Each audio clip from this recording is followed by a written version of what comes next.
Hey Thrashers, how you doing? It's very early in the morning, talking very quietly, and I was messing around, and I figured I would probably want to make a nice little video to upload in the morning for you all about descending fours in pentatonic scales, and I'm going to cover, I guess, two little ideas. One is probably really applicable to most of you in the pentatonic. We're going to chill out E minor pentatonic, as always, and this sort of concept, I guess I'm going to pan down a little bit so you can see my picking hand too, is how do you do descending fours? There are a couple different ways that you can do it, and it depends on, I guess, how you want to pick it. I don't really love kind of picking every note. I'm not really like, Eric Johnson or something. I don't love the overexertion of the Zach Wild. I can't. I mean, I guess I sort of can, but I don't like it. It sounds too aggressive. I like smooth playing. I'm more of a Vi kind of like guy. So I like to pick not as little as possible, but I don't like to pick a lot. So maybe every time there's a pull off, I'll just only pick the first note. And then I'll do the mechanics Dave Mustaine lick where you go down, up, down, down, up, pull off, up for every downward descending. Something like that. It's really nice sounding, and that sounds a little bit more clean.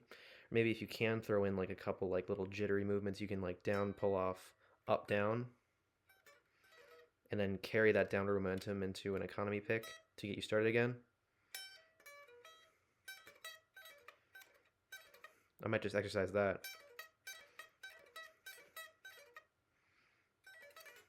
And then do the sweep pull-offy thing.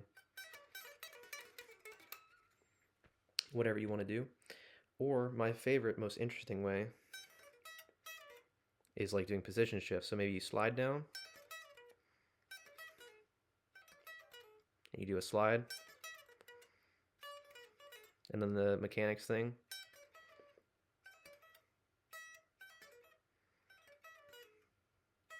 You know?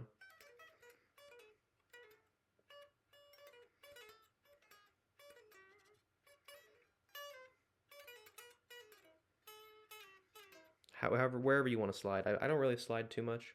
It's not my favorite way to do it, but it's pretty cool. Other ways I think are a little bit more fruitful, or maybe relocating notes for a 3-note per string idea. So maybe you do, and then you relocate the higher note so you don't have to do like a down, up, or a down, up. You can't do that. That's fine. Relocate it. Where you have a 3-note per string thing every other time. Right? And you can do as many picks or pull-offs with that as you want. So just do it any sort of way.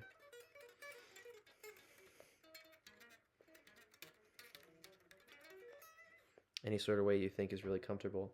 So that's how it applies to, I guess, pentatonic playing. And there's probably a wealth of other ways. I don't know.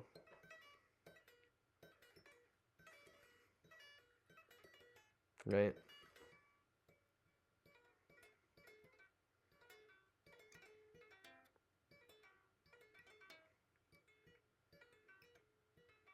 I don't know. You can tap it probably some stupid way.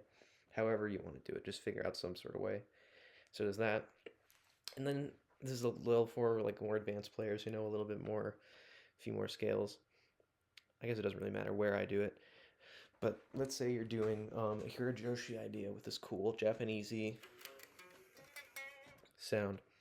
So it's same thing as the pentatonic where you have like a bunch of different scales for it depending on which note you start on across the strings or whatever. The way I look at it is whatever minor you're chilling in,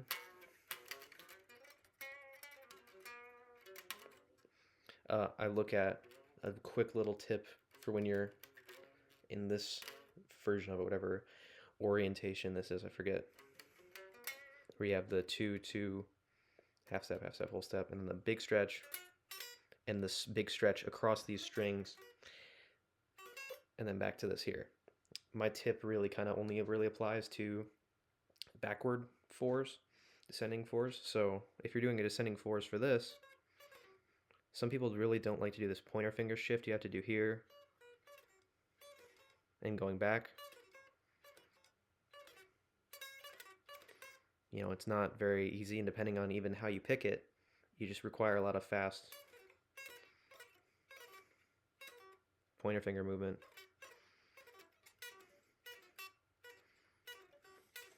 And a lot of people don't like to do that, so you are, I guess, allowed to sort of cheat and utilize sweeping.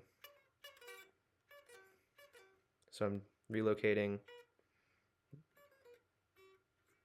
this note there and doing a sweep. And you can do a string hop back into like the descending bit if you want, if you're good at hopping over strings. So like a, right? Or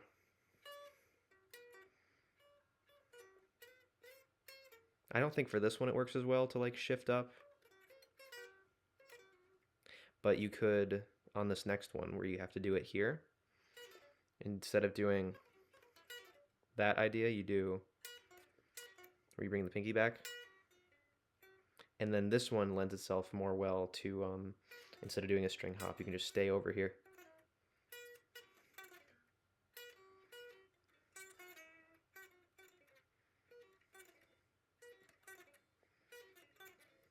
Doing that if you have good dexterity with these two fingers.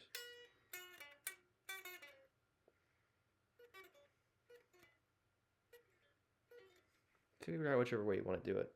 I guess one last little tip is if you aren't dexterous with like all these other fingers, I'm pretty sure this was in a David Brewster video on that YouTube channel. He's pretty cool.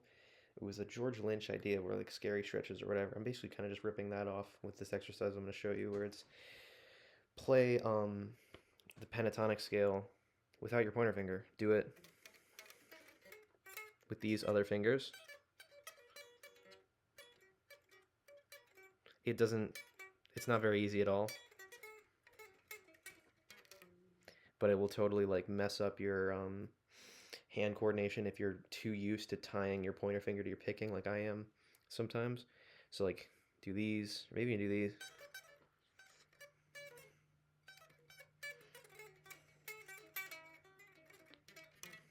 Ugh, or maybe even this if you're brave. Doing the hops with those is really difficult. It's something to do with like the tendons and how far you're able to stretch certain fingers away from each other without them being tied to each other. But just playing any sort of like 2-note per string idea, scale, whatever it may be, pentatonic or probably not Hirajoshi with some of these stretches you have to do.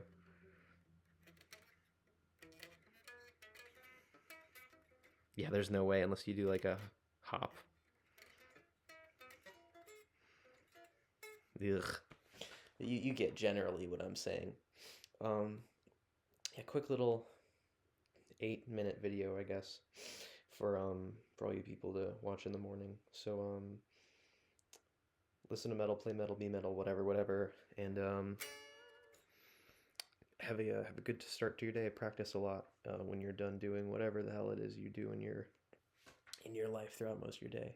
Whatever eats up your time you could be spent practicing.